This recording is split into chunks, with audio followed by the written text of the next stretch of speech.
Yo, what is up, ladies and gentlemen? This is HD, and welcome back. I promised you guys I would bring you some of my off-race adventures, and, well, I've decided to start picking up Terran and playing it a little bit more seriously, and before this match, I played like 10 matches with Zerg, and I lost them all, and most of them to Terran, and I was so mad. So don't listen to anything HD Gamer says right here at this moment in time. Don't believe that at all. That's not true. I'm not quitting Zerg. I'm just trying out Terran. You know, just testing the waters a little bit to see how it is. But I have enjoyed it quite a bit, and I'm gonna be the blue Terran down here in the bottom left-hand corner. That's HD Gamer. That's me, and should be pretty interesting because I haven't casted a TVT in a while, and it's more interesting to me, at least. I don't know about you guys. Probably you guys are like, I don't want to watch HD play, but whatever.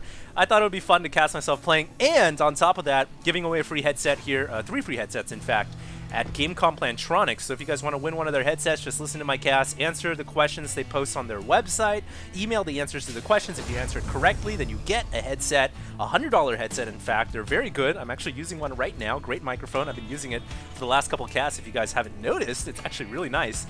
And circummural and everything, really comfortable. And all you have to do is also register an account on their website, post on their news portal for, I think this is Epic Replay number 10. It could be 11, I'm not too sure, but the latest one. And yeah, that's me. I'm the blue Terran down in the bottom left-hand corner. My opponent is going to be Babyfa. He's also my cousin. He's also, he's rocking the BlizzCon badge. That's pretty sweet right there. I didn't know this. Okay, so he's got the BlizzCon badge. He's also playing off-race as Terran. He's typically a Zerg player. Some of you guys may know him. Apparently, he's pretty well-known in the community. He's also known as Kenny in Santa Cruz, the best StarCraft player on their team right now, I think. And he's part of Lag TT. He's a Masters League Zerg player. But since I'm off racing, he decided to off race as well. And the map, well, the map is Cloud Kingdom. Sometimes I have these brain farts when I'm trying to think about the map. There's been so many maps in the StarCraft 2 map pool since its inception that it's kind of hard to remember all the maps from time to time. But anyways, here comes my SCV doing its due diligence. And it's going to try to run up here and maybe block the command center if I'm pro enough. No, I'm not going to be able to because the command center goes down. That's okay. Gonna get inside the base and see what I can do. There's a Marine there, though. Hop by the Marine and get inside and find out what's going on. Now, I have to say that my strategy in Terran versus anything is really, really weird. I don't actually go with the common strategy, you know, 1 racks expand or command center burst or anything like that. I actually do 2 racks expand every single time. And I don't know why I do it. I just kind of brought the Zerg mindset to Terran when I play Terran. I like to expand a lot, and I do that all the time as Terran. In fact, you guys will notice I always have a macro orbital command. Even after I've lifted off my previous macro, I replace it with a new macro. So that's weird, but I find it helps get me ahead, so I like that. And I always open 2 racks because, I don't know, I hated 2 racks when I played Zerg versus Terran. So I kind of found out that it's not so good against other Terrans, though, because they can just build a bunker, and then it pretty much shuts down your pressure. And you guys can see my cousin Babyfa here already has his command center up, and mine is super late. So you would imagine, you know, since I opened up with 2 barracks, I'm going to try to apply something here. I'm going to try to do a little bit of pressure. It's probably not going to work out too well, but this is how I kind of come back. Even though I'm behind in tech or economy, it's okay. I'll just throw down another command center, and then I'll be right back on top of things. So you guys can see I'm saving up 400 right now, and I should be throwing up a CC. I thought I'd go ahead and place it a little closer to the pocket. Nope, maybe not. There it goes. So that SCV just had a slight change of heart for a second, then did what I was told to do. As my Marines have run to the front gates here, and unfortunately, upon encountering that bunker, really nothing you can do as Terran. The only way to break this is some type of 2-base factory timing push with siege tanks. And even that is a little sketchy because a lot of Terrans go Banshees, and Banshees are pretty good at against tanks in small numbers with Cloak. Wow, he gets a BlizzCon badge on top of the bunker, too. That's really, really cool. And, sorry, excuse me, had to take a drink. Yeah, you know, there's really not much you can do here at this point, so you don't want to leave the Marines out at the front of the base for too long, because eventually tanks are going to siege up here, and then Blue Flame Hellions can run out. There's a myriad of possibilities to break this light contain, and it's not really that good of a contain in the first place, so eventually I think I pull back. There we go. My cousin, also being a former Grandmaster Zerg player, one of the best, going for command center in base, macro CC of course, is just slightly behind mine.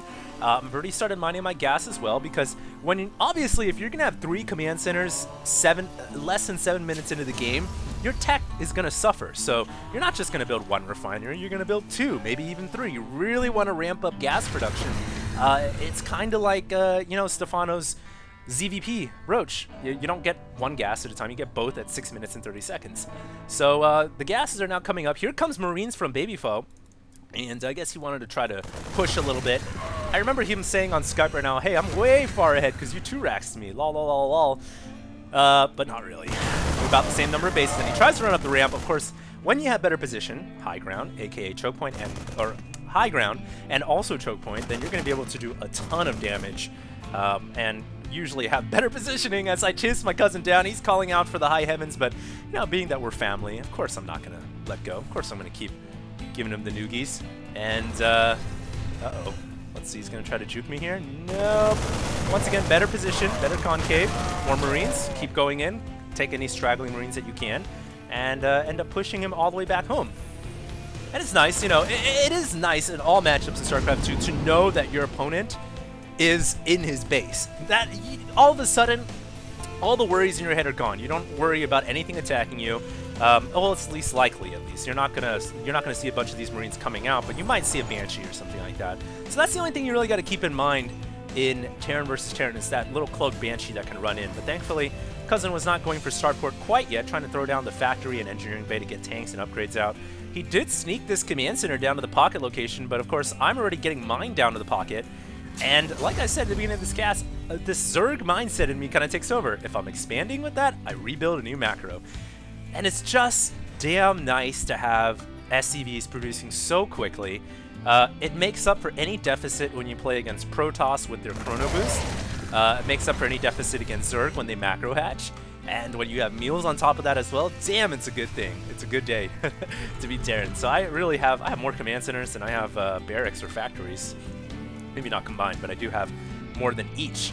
And right now, you know, I don't know if I mentioned this, but I love going Marine tank in Terran versus anything. And once again, my build order here is not the best build order. It's not up to date, it's not modern, it's not what MVP uses or anything like that. It's just what I find to be the most enjoyable for me. So don't take this build order as the way to play Terran. I just really like Marine tank. I use it in TVT, I use it in TVZ, I even use it in Terran versus Protoss. It's not very successful, obviously, because tanks aren't that great. Although there have been resurging a little bit under MVP with that 3 tank push, but they're not that great. They're very immobile against Protoss. I'm trying to make it work though. We'll see. But anyways, I do have that macro orbital inside the base. Getting my starport up right now. Starport is very important, obviously, because you want to have medevac. Not really just for healing, but I mean it's nice, but mainly for dropping. Terran versus Terran is a very drop-centric matchup, I think. In fact, yeah, to be quite honest, Terran versus everything is a drop-centric matchup. The more you drop, the better, as long as you don't lose your medevac.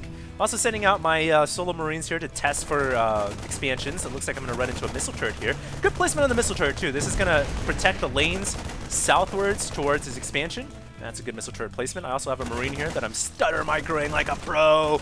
And if I can get an SCV here, I'm pretty happy. There we go. 1 SCV, maybe 2. Not gonna happen. Damn, my Marine decided to change his mind at the last second. Fired on the job.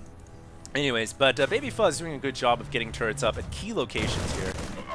You know, you never realize it until you actually play the matchup. It's true. But having a missile turret here protects all the way up to here. So to send any medevac into this expansion, or of course then into the main, you would have to go down here, or you would have to drop over here and take out that missile turret, which in itself reveals your medevac coming in. And of course he builds a missile turret down here. It's just so smart. And for 75 minerals, come on, you're covering potential huge losses. So it's smart. It's a good play. Good placement on his buildings as well. He's got like a whole zero clutter set up here with all his buildings, and a lot of production coming out of Babyfoe. But this is why having all his command centers is so helpful. Look at my SCV count, slightly ahead, and even though I don't have maybe not as many barracks and factories, I have a lot of command centers pumping out those SCVs, and that's pretty big. And now I'm going to start to catch up in production as well as I build my buildings in the middle of the map. And you know, Terran versus Terran, it's one of those slow matchups. It's probably the slowest matchup in StarCraft 2. All about, it's like an arms race, you know? You build up on one side, they build up on their side, and then whoever has the trigger finger pulls it, and then all war breaks loose. So that's typically what TVT is all about, and I'm kind of just ramping up production. But once medevacs do come into play, that's when you have a little more flexibility. Finally, you have something that can move around the map, you have something that can drop, and so I've got 2 medevacs. What better strategy than to send some of these excess Marines out on 2 different attack parties and try to go do some drops. I think my cousin also had the same idea, so he's sending out 2 medevacs of his own. Yes, he is. So, you know, we're both thinking the same thing. We're both on the same timings here. And it looks like these 2 medevacs might actually cross paths. Hello, hello. You're dropping my base? Oh, yes, I'm dropping your base too. All right, we'll see who comes back alive. And, uh-oh, that's where that missile turret really hurts. Oh, it sucks. And it looks like I barely make it out alive. I don't know what happened to the medevac up here. I think I might have just died to this missile turret. I don't know, but I don't know where it went. But it's somewhere. And here comes my medevac coming in there. 6 HP, but I have to pull away because of those Marines. And anytime you get sidelined with the medevac harass, don't force it. Just leave it over the ridge and bring back at another time. Here comes Baby Foe, dropping in my base, not reacting quite in time, losing some SCVs. I remember seeing this happen, and I didn't pull right away. I was just kind of staring and thinking, what can I do now? I should probably just pulled right away. That would have been the best move, but here we go. Can I save the orbital commander, not bringing my Marines back stimming? And notice, send some of your Marines, just a small party on the medevac. So even if he escapes, you'll be able to kill it off. In fact, it's always good play. It's always good play to try to take out the medevac or the War Prism first, or the Overlord, or whatever, because that is where the units can escape, and you don't want to let them have an escape path. Shuts down the harass now, and it shuts it down in the future, because you won't have that medevac in use. Also, getting back to the sidelining of medevacs here, it's a good idea to do that because you can just drop a mule or bring an SCV and repair it and then send it back in as a full drop. Or you could just wait for these Marines to leave and then come in. So those are both successful strategies. Here comes another drop from Baby Foe. I do have a planetary coming, but not in time, and it looks like he kills off the turret and all of my mules. Ouch, that really does hurt. And let's see if I can... Do I repair? Yeah, there we go.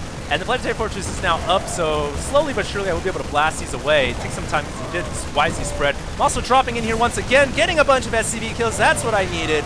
And this is where and when you want to drop. When you're getting attacked, you want to drop because that's when your opponent's not paying attention. It looks like Baby Foe, though, smartly sending his whole army in here and basically surrounding my army into the back corner of the map at the top left. And now all my tanks are going to go down. Damn, that really does hurt.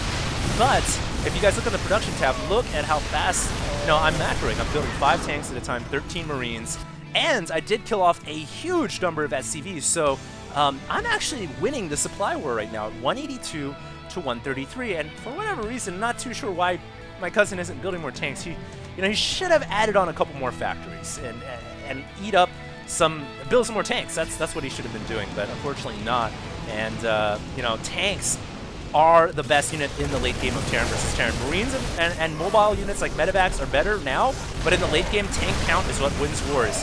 And here we go. I'm actually coming up here. Not the best position for me, so I do decide to pull back. But I have my tanks in the background, ready to shell and siege. And as I saw Marines coming from the left, I was thinking, okay, I think his whole army is coming from this top left-hand corner and coming back to surround me. So I decided, all right, let's go ahead and pull back. I don't want to get surrounded on 2 different angles. The safe decision is always the best decision. And my cousin also getting cute here. Very cute, building supply depots in the sections where my command center should be. So he's trying to block it off, but of course, giving him vision of the command center when it comes down as well. Of course, I have to kill that off. There's a missile turret there. That's very annoying.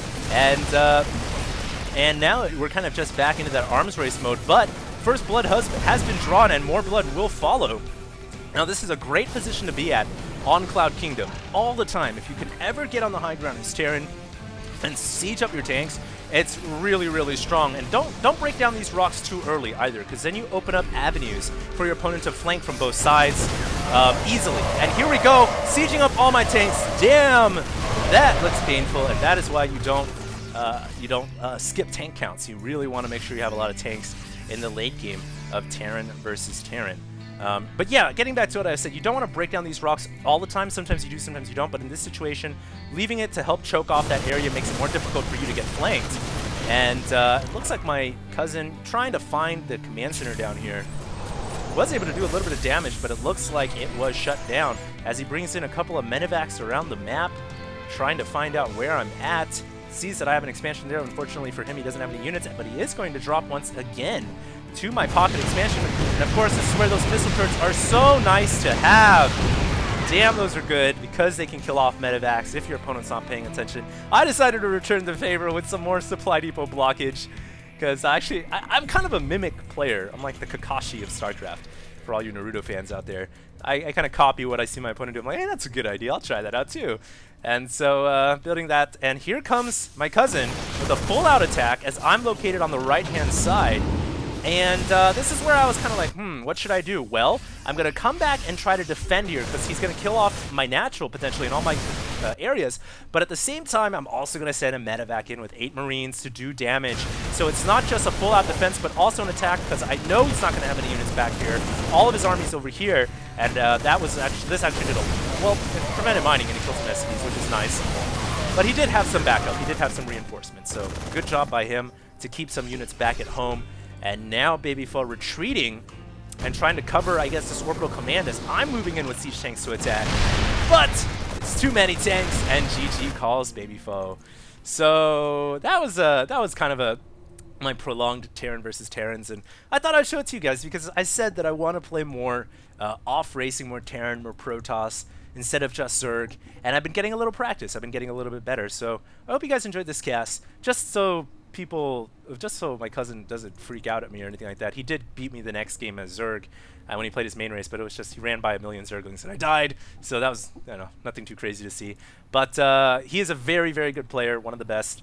Just wasn't playing his main race. But this was a fun match nevertheless. I hope you guys enjoyed. And once again, it's for a chance to win a free headset. So go check out Gamecom.Plantronics. I think it's Gamecom Plantronics. Just type it in on Google. The links will be down below and all the directions as well to win a free $100 headset. I'll see you guys in the next video. HD, signing out.